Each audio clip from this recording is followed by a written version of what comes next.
Hello there, welcome back to the Isle of Man for a scheduled day 3 of a race week that began in spectacular fashion on Saturday.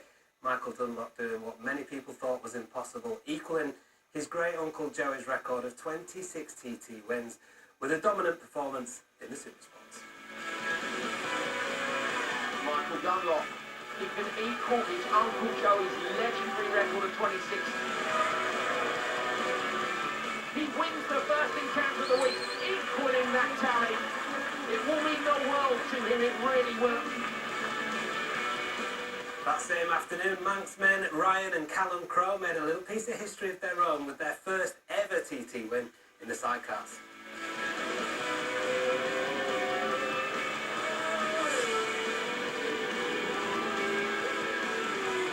It is a first TT win for Ryan and Callum Crowe at home. What a brilliant result. Their whole family, the whole island will be proud of them.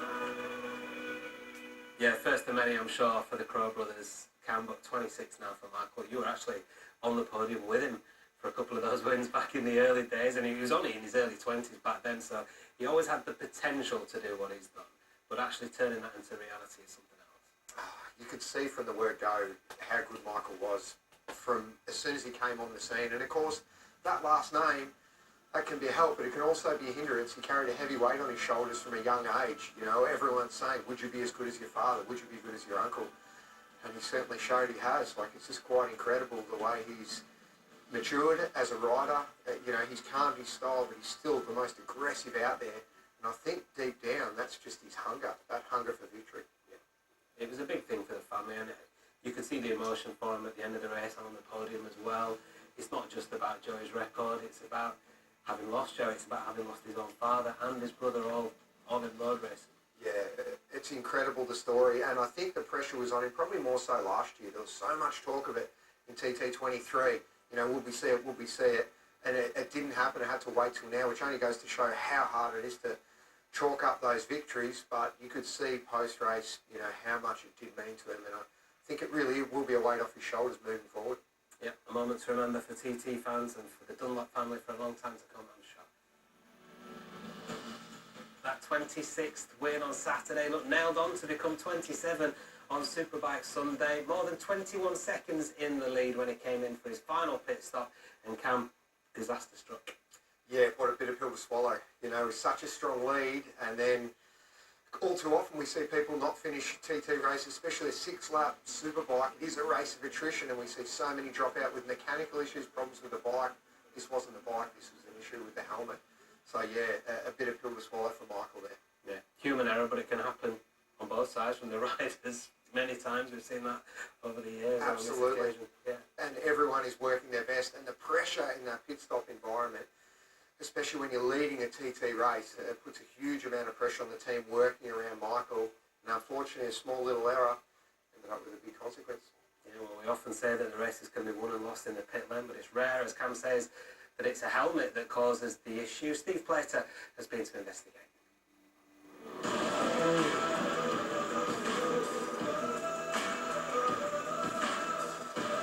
Michael Dunlop is in trouble coming out of pit lane. We saw his visor being changed. He's holding on to the left side of the visor now. He's completely rolled off at St. Crossroads. Now, as you've seen, Michael had a major issue and had to stop down at Bray Hill. That comes from the visor change. Now, here at Arrai, there are professionals obviously changing the visors during that pit stop. It's a very nervous time. I'm here with James, who was actually the man working with Michael in yesterday's race. Now, James, let's just show the viewers exactly how you go about changing the visor in pit lane, mate. Yeah. When the rider or Michael comes in, you make sure the visor's open. Press these two levers on the side, and these side pods pop off. It's just a matter of lowering the visor and popping it off. Obviously, then a new visor has to go back on again. It's a matter of popping it on inside like this, and then putting the holder back in here. And then, same on this side. And the holder goes on. In this environment, it's really easy. In the cauldron and crucible that the pit lane is, obviously things are a wee bit more tense. And unfortunately, I managed to not just engage the visor in the right place, and the side pod popped off. The visor was loose, and that caused Michael to have to pull down Bray Hill and then re-engage the visor and put the ball back on and carry on. Now, it's not only the visor change in the pit stop. There's a rear wheel change with a new tyre that is there to be fitted for 2 laps at a time. Around 23 litres of fuel. Its maximum is 24 litre tank, and there's roughly only 1 litre left when they stop after 2 laps. We went along to Honda to find out how they prepare for the pit stops. So pit stop, it's a tense experience for the crew. There's 3 main roles for the team. A visor change to do, Visor and a refuel. fuel for the bike, and a rear wheel change. So now we see the pit stops. Going to see 2 of these in this 6th lap encounter. It's about being fast, but accurate, because there's no room for error, but it's not critical to be the fastest. The fuel is probably the slowest part of the pit stop, so the fuel governs the time in which the pit stop takes.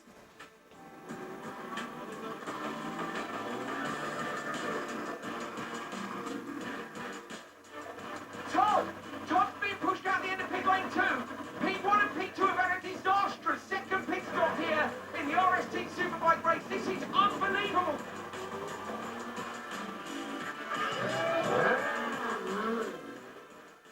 Yeah, really tough on Michael and his team, but these things happen in racing, especially here at the TT, and nobody knows that better than this man, Peter Hickman, who went on to take his 14th career win, equaling the great Mark Hellwood. Pete, you've been on the other end of those things, haven't you, at times, and you were in the right place at the right time. Yeah, absolutely that.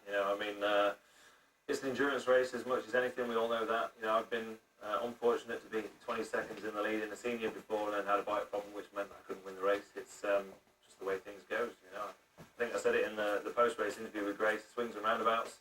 Sometimes it goes your way, sometimes it doesn't, and my year, to be honest, this year has been quite an unlucky one. So I'm hoping Sunday's a turn of luck for me, because it definitely did go my way, because I was a long way out, really, to be quite honest. I was slow on the first couple of laps, wasn't really in contention for the race win, to be honest. But like I say, it's the way it goes sometimes. Tell us about the moment when you saw your pit boards change then, and you thought, actually, this could be on today, after being, like you said, well out of contention for the first couple of laps. Yeah, obviously, the most I'd seen all race was P3, and I think I was 20 seconds behind when I saw that. So I had my board tell me how far I was from the lead, not how far I was from the person in front. And I was miles away. When you're in the post-race interview after taking that Superbike TT win, there was a lovely comment when you paid tribute to Michael reaching that goal and doing the 26. How do you feel about that as a competitor? It's unreal, isn't it? I mean, wow. I haven't had a chance to actually congratulate him yet. And what an unbelievable achievement. And to be in the same race and competing against somebody that's then just achieved that is also quite special, as bad as my race was. It's still nice that I was in that same race. I was part, somehow, even a very small part, I was part of that history, and I think that's, it's just nice, isn't it? It's nice to be involved. Like I said, Pete, hopefully it's a turning point now in your year, not to mention your TT. How are you feeling now about the rest of the week? No, we should be pretty good, I mean, the Supersport race on Saturday was a bad race for us. It's, in fact, since 18 winning the senior, I've only finished 2 races and not been on the podium. Every race that we've finished, I've generally either been on the podium or won, which is unbelievable, to be quite honest, in the last 5 years, or 5 TTs. Superstock bike's been feeling really good. Obviously, I've been really strong on Superstock bike the last few years. And obviously that bike holds that record, so fingers crossed we'll be somewhere near that again if we need to be. Depends where the other boys are at. Lovely stuff, thanks Pete. Well, we were hoping to see Pete and Michael and the rest of the boys back out on the big bikes in the RL360 Superstock race today, but that's not going to happen. We've had some adverse weather hit the island today, but it does give us the opportunity to look back and reflect on 12 months ago and that incredible lap record that Pete set on his way to victory in the Superstock race.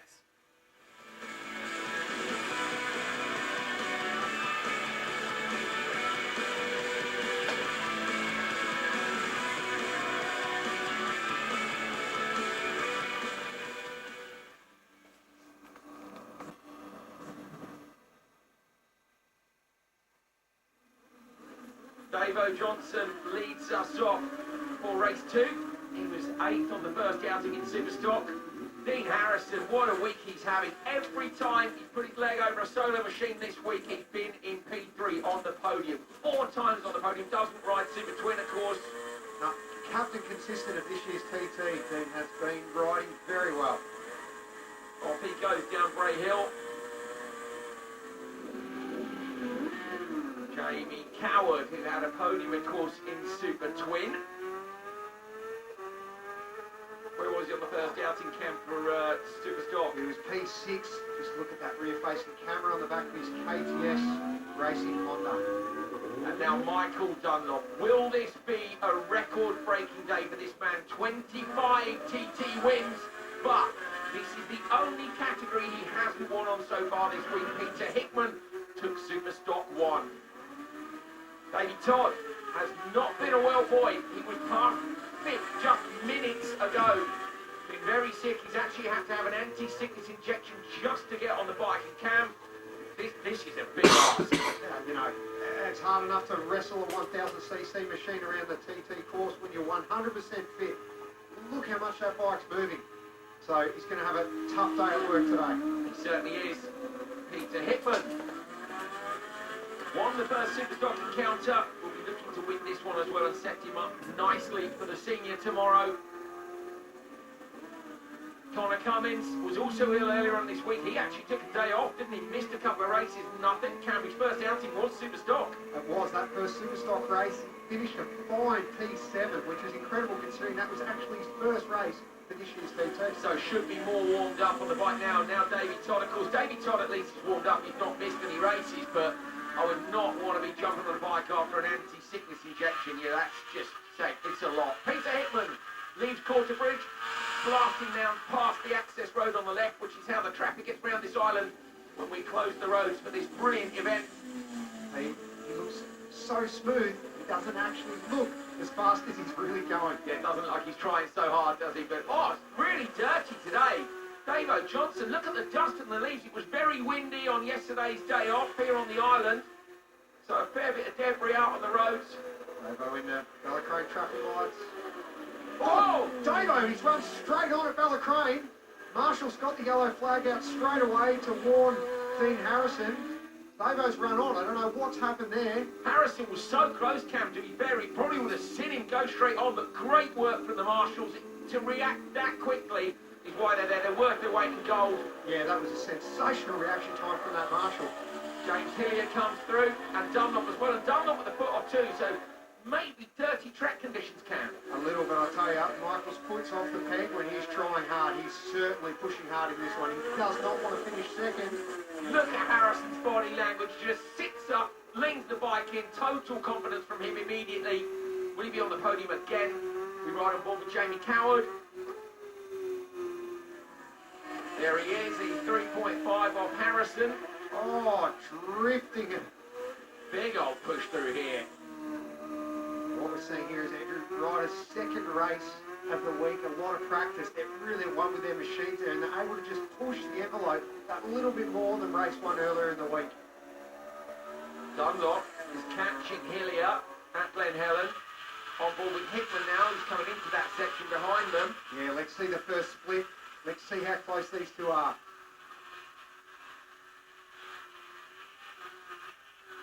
Listen how patient he is on the throttle, and then comes through. What's it going to be? Hickman's in the lead, but it's by 0.159, so it's less than 0.2 of a second.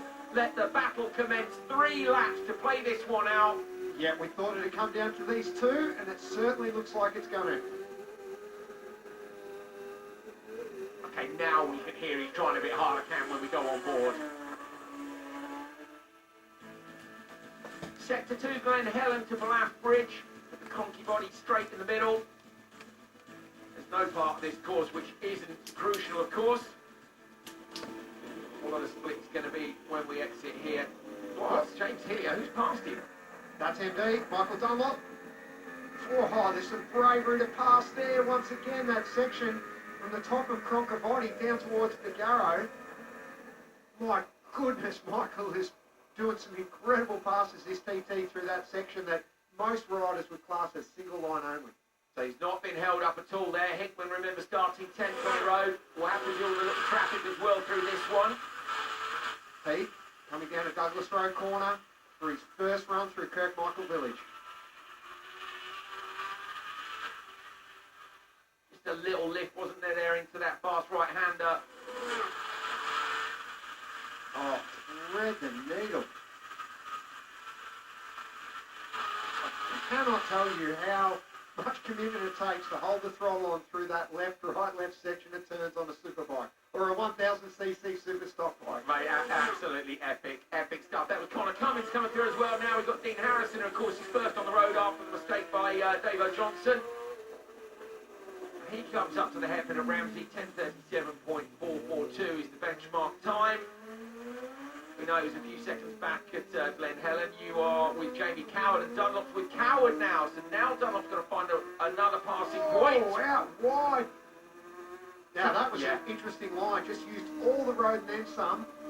Must have had a heck of a tight entry to May Hill, but it's obviously worked because he's passed and he's out of there. McGuinness in the hairpin. Has a look over his shoulder to see if anybody's there, and just won't have glimpsed Dunlop, who was on his way in. 8.2 seconds up the road from Harrison, but there was just 2 tenths between him and Hickman. Going to take another look at this. Just the rear, barely in contact, just for a moment. Oh, you can see that rear tyre just deforming as it battles to grip the road. McGuinness up into the gooseneck, and the splits look so Hickman loses 0.7 between the lap bridge and Ramsey hairpin, but what is the overall? It'll be close. Hickman still leads by 0.8, so he must have been quicker in the sector in between Glen Helen and Balat, but this is an absolute ding-dong battle as we see Connor Cummins slot into 4th place. He's only 6.5 behind Dean Harrison, so Harrison might get harassed here by Cummins. You're right on board with him now. Heading up towards the bungalow, you can see all the bugs on his screen, a sunny day. Plenty of bugs out there, and you can see a few of them covering our front-facing camera before as well. All over the visor, and what are we? We're not even, we're halfway into lap 1. You can see why people run out of tear-offs, Cam. Yeah, you've got to conserve them as a rider. You don't want to pull the tear off too soon and end up dealing with a eye full of bugs on your visor for the rest of the race. Compulsory pit stop end of lap 1. So there might be time for a visor change there. Harrison was changing lids, wasn't he, the other day? Each of his stocks when he was on Superbike or Super Stock it was. Here we go, Ed. He's up behind John McGuinness. He won't want to get stuck here because there is no time to waste. Oh, Honda versus Honda. Jeez, McGuinness's bike's not slow, and we all know how experienced John is. He might be stuck behind him. So with McGuinness now. There he goes. Dunlop slides past on the right-hand side. And that was a heart-in-the-mouth move to go up the inside, heading into Windy Corner as we head off towards the 33rd. Hickman has caught his teammate. Oh, in almost identical spots, like a carbon copy of Michael and John just moments earlier. Did Pete get past? No. He's been closed out as well. Worth noting as well, Cam, that the riders were all warned before they headed up. It is windy today, and Windy Corner is one of the places that was listed. Pretty obvious with the name, but strong winds, and he slides up the right-hand side, just enough room. Same place, I think. Does it? Exactly the same place. It's literally a carbon copy now. How much time did they each lose? Did one lose more time than the other? We'll find out at the next split. When we're talking tenths, there is Dunlop going through Bedstead. He's approaching the end of the lap. Into the pits comes Dean Harrison. Yeah, tight at the front there, we've got Dean Harrison in the pits there. Obviously, no visor or helmet change for Dean, like we've seen earlier in the week, cleaning the screen, putting the fuel in. So we're looking in the background there. Who have we got coming in? A leg hanging out. That's Michael Dunlop, not wasting any seconds there, coming in the pit lane. Boys are holding their arms out there. That's Big Julian down the stop on the tape. In you go straight away. Look, no panic from Michael. He must be happy. I know he wanted to take it to Peter Hickman on the BMW, so we'll see how this goes, and especially on the last lap. We know usually, but do you see all that fuel flying out there? Just fuel cap is down, that's Michael gone. He's just wiping himself, wiping his legs down as he pulls up in the distance there. Peter Hickman's in front of his teammate Josh Brooks. That's going to be busy for those two in the pit lane. We'll see how the rest of the race lies. 2 laps to go, couldn't be closer.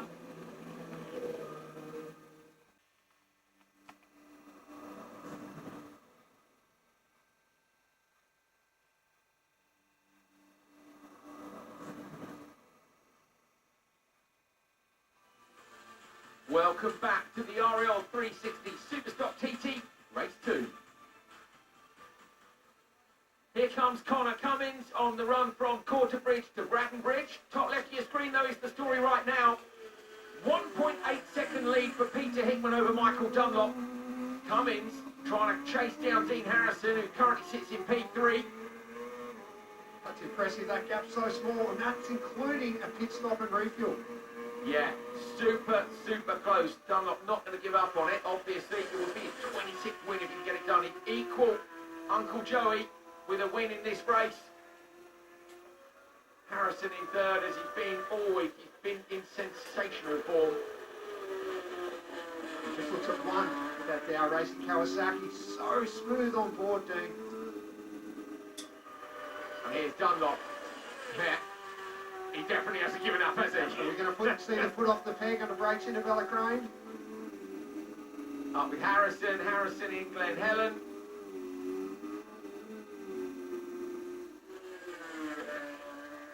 Wonderful stuff. How close does he get to the grass bank? We saw Dunlop sensationally close to it yesterday. Here he comes. See the difference in lines here. Now you're on board with John McGuinness, who knows his way around here, doesn't he? He certainly does. Have to remember, John, still one of the greatest ever. 23 TT wins in his illustrious career. Now with Jamie Coward and a real look through here.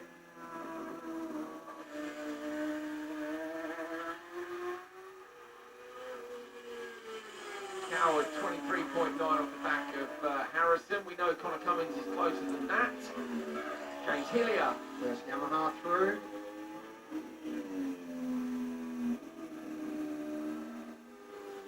And now Hickman, right, what's the gap? 2.3. We are talking, it seems to go sort of 7/10 either way, Cam. I mean, what's 7/10 when you're out there in terms of how hard you're pushing?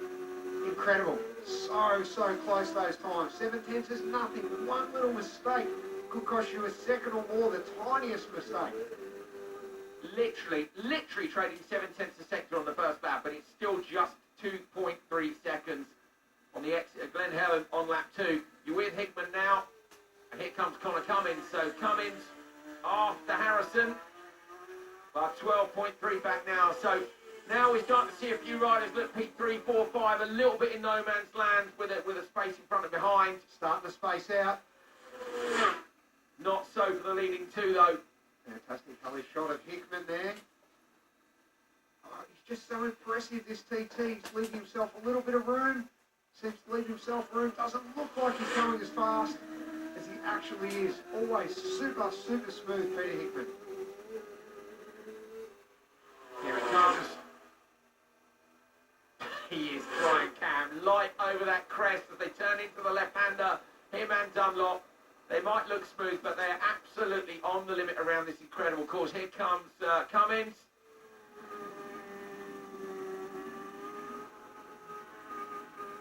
Again, that rear camera just showing you how hard that rear shot's working. Great to see Connor going well. The Malenko by Paget's have had a tough TT this year. And of course, both riders out now. Davey Todd made the start, even though he's not feeling the best. 3.3 seconds after Balaf Bridge. Still tight at the top between these two. Pete's starting just to pull out that little bit of a gap. At what point does a rider, Cam? I mean, you never give up, I know that, but as a rider, you know, there's always a chance there's a tech for someone, you've got to keep the pressure on in case that happens, but, you know, when the gap's starting to edge out, 7/10 at a time, it's so hard to get a grip of how you're feeling about it. It really is. If you get a few forward, you see it start to climb up over 5 seconds, you know, they're probably getting some momentum and getting away from it. You're going to have to do something pretty special to catch up. Bit of chatter on the brakes there for Dunlop coming into the Ramsey hairpin. Yep, just brake probably a little bit late, just loaded that front. That corner does allow you to get away with that. Plenty of positive camber and good grip, even right out to the edge. A fantastic insight from Cameron Donald. Thank you, mate. 2 wins here. Legend. Many wins ago. Nah, mate, anyone who can take a win around here is very special indeed. Oh, look at Pete up through here, Stelmaris. Look at that.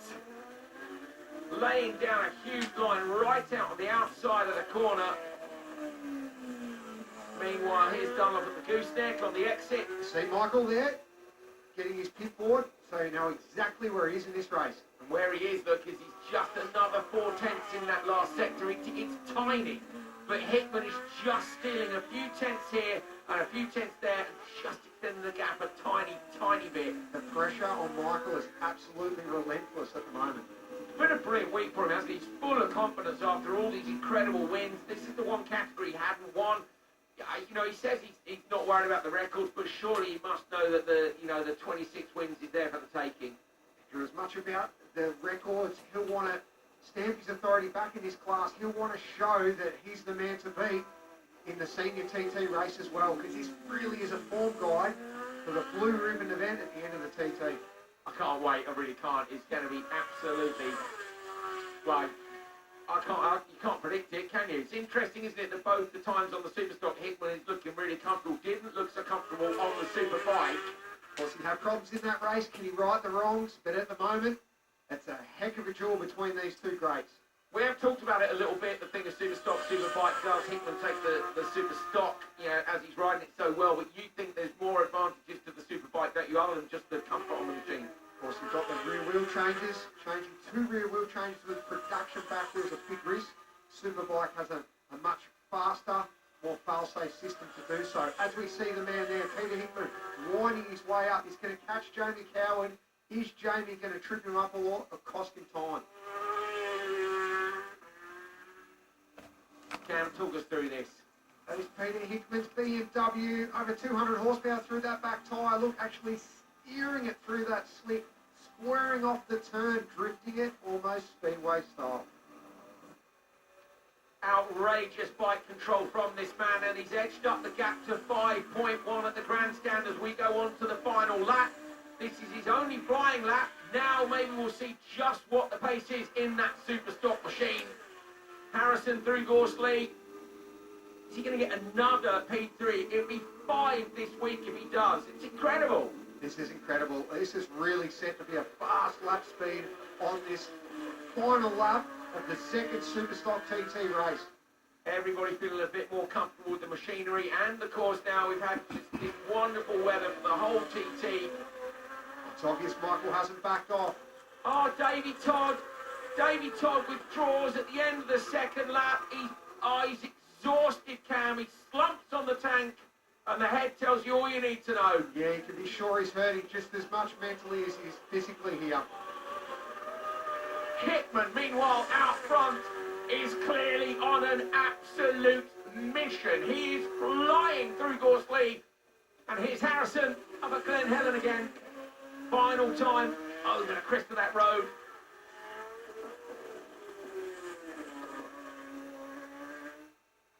Dunlop is not giving up yet. No, he certainly isn't. Of course, since Pete won this race the other day, Michael's won both Super Sport races. Now can Pete return serve in this what's going to be an epic battle between these pair of champions. Cannot wait for the senior tomorrow. Of course, we've got the Super Twin to come as well. That one will surely go the way of Dunlop. He was so dominant in it, but Superstock to finish first, and Hickman is wringing the neck of this, isn't he? Yeah, he certainly is. He really is on form. Visually, you can see that quarter speed that he's carrying, and he still leaves himself that little bit of room. Look at that, Dunlop at 5.3 quicker than Harrison through that first sector, but Hickman 1.5 quicker than Dunlop. Where is he finding the extra time? Just everywhere. It was a few tenths on the first couple of laps, and now it seems for Hickman on this last grind lap has really turned up the wick. Dunlop over the crest into the left-hander. It's another place where you just see the confidence in the riders. 6.6 the gap now at Glen Helen on lap 3. So again, there's nothing in it. Dunlop can't have given up yet, but Hickman is just pushing so hard. Yeah, he's just eking that gap out slightly, a little bit everywhere. Look at him drift, just drifting over those crests. Oh, you can hear that wheel spin out of Douglas Road corner. Just when the bike's on the side of that tyre, suspension compresses and tyre just lets go off the edge. Lap bridge. Oh, you can tell. You knew it can was done tell. up straight away, don't you, from landing on the front wheel, just from the heli. You just know straight away. Here comes Connor Cummins. Super close to the curb for him. Harrison now being caught by Dunlop. So Dunlop coming up behind Harrison as they head up towards Ramsey for the final time. He's taken 4.9 out of him in this sector. We saw he took some time off him as well earlier on in the Glen Helen sector. So Dunlop continues as well to push hard. But here comes Hickman. Oh, look at the speed coming out of here. Magnificent. Just hitting these apex points, just pinpoint accuracy, picking that throttle up so early off the turn. 0.5 again, so he's taken another 5/10 out, and now our time is going to showing this might not just be a lap record for Superstock, it might be an outright lap record, Cam. If Hickman can continue this form over the mountain, he may go faster than anyone has gone in race week around this course. It's absolutely incredible to see. You can see Michael Dunlop got his board there. He'd be pushing so hard, and the thought that Peter's still pulling away, that'd be hard to contend with. 3.5 between Grandstand and Ramsey hairpin on this lap for Peter Hickman. Tucked in now, up the mountain we go. This is incredible. We're watching Pete Hickman ride this mountain section, possibly faster than anyone has ever ridden this section of road in the history of the Isle of Man TT. Harrison with that clear visor, look, he's obviously just taken off a tear off, because you can see from our onboard how bad it is as Dunlop slides through. So we didn't see whether or not he was held up for too long. I suspect not, but with the gap the way it is as he comes into the bungalow, and Harrison right behind him, he couldn't be closer to that curb. Yep, just half a dozen miles to go before Michael Dunlop will cross the line for the flag. What is Peter Hickman going to do to this lap record? Because he is absolutely on fire. Here he comes up to the bungalow. Let's see what the sector time is here. Has he gone quicker than Dunlop again? On the exit, no wheelie today. We're not showing off today, and he's gone 4.5 seconds quicker in the bungalow sector. This is incredible. Andrew, I can't believe it. Looking at our timing screen, Peter Hickman is 13 seconds under the outright course record. On a super stock machine. I don't think anyone, we know he was comfortable from the win he took earlier this week, but this pace, wow. Dunlop down towards Cregny Bar. Andrew, this is history. I have goosebumps. Peter Hickman may as well be walking on Mars because he is going where no one has been before. Absolutely brilliant, mate. Dunlop first on the road. We ride on board with Peter Hickman, who is putting in the lap of his life, the lap of anyone's life. Braking now down towards the end. One tricky little section to go. Dunlop coming up over the finish line with Harrison close behind. It will be P2 and P3 for them. No records broken today for Dunlop or equalled, but this man is about to break the outright lap record on a super stock machine. He crosses the line. It's a 136.358 mile an hour lap into the 136 for the first time, and an 11th TT win for Peter Hickman. Wow! Peter Hickman, take a bow. Look how relaxed he is.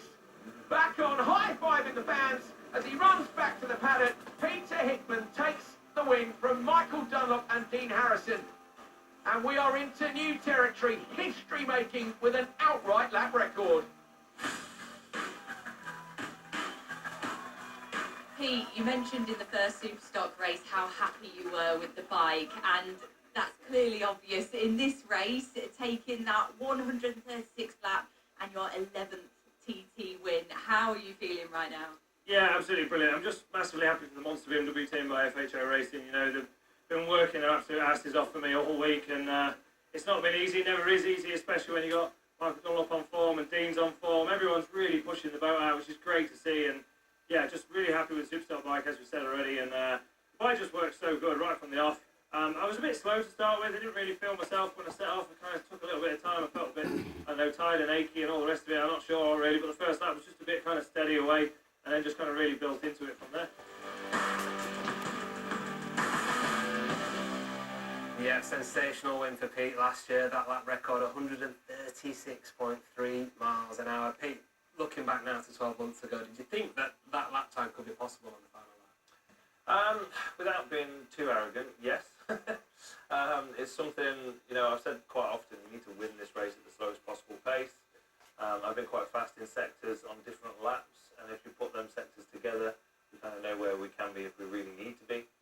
honest, in that race, I was just having a lot of fun. Like, the bike just felt right. I felt really good. I really felt at one with it. And when it's like that, honestly, the phrase "it comes easy" is the wrong phrase, but you'll know exactly what I mean, Cam, by saying that. When everything's working right and feels good, it's almost like you're not putting any effort in at all, and it just all happens really nice and smooth. And that was really that race. I was faster in the first Superstock race. The team told me off for doing wheelies on the last lap and waving at people, because I think I was about 40 seconds in the lead at the time, so I was giving the crowd a bit of something back. And the team were like, "Look, we could have had a lap record there if you just kept your head down." And the second race, I was like, "Okay, I'll just keep my head down and we'll see where we end up." And yeah, fantastic. John McGuinness was the only rider I saw the entire lap, which I think was quite nice as well. John's somebody that I've looked up to as a rider here at the Isle of Man TT for a good few years. He's a good mate of mine as well, and for him to be even part of that lap was also a little bit special for both of us, really, to be quite honest. And yeah, super happy, obviously. It's 15 years ago now, Cam, since you did the first guy ever to do 131 miles an hour, which at the time, Pete, you'd have been watching like I was and blown away, and here we are, albeit 15 years later, Cam talking about 136. It's amazing. Obviously, the riders have come on, the course is slightly different, and the bikes have come on a lot as well, haven't they? Yeah, that's right. But I mean, it's all in the pursuit of winning, isn't it? I mean, I set that time in practice, but at the time it was just you're doing what you have to do because everyone else is going faster and one step ahead. And to me, it was never a thing that I really focused on lap times or lap records, because they will go sooner or later. It's the victories that are etched in stone.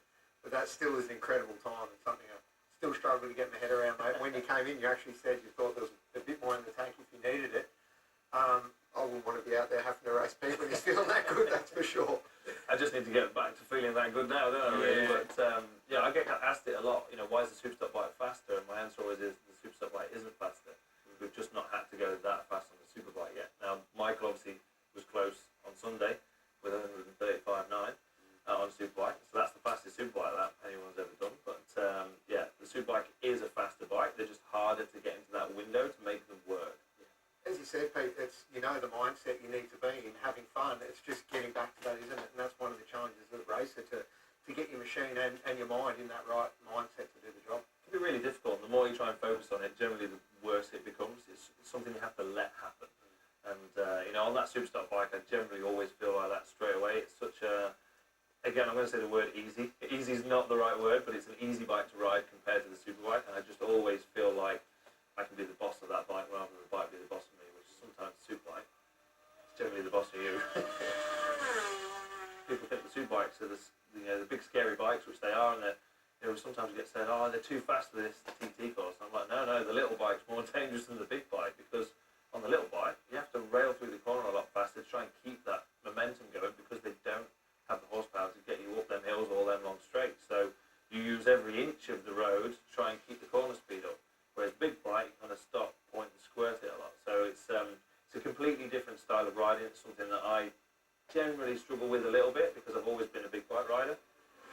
Pete, thank you so much for joining us. We'll let you get some much needed rest now before you get back out on the roads again. And in the meantime, we will turn our attention after the break back from the solos to the sidecar.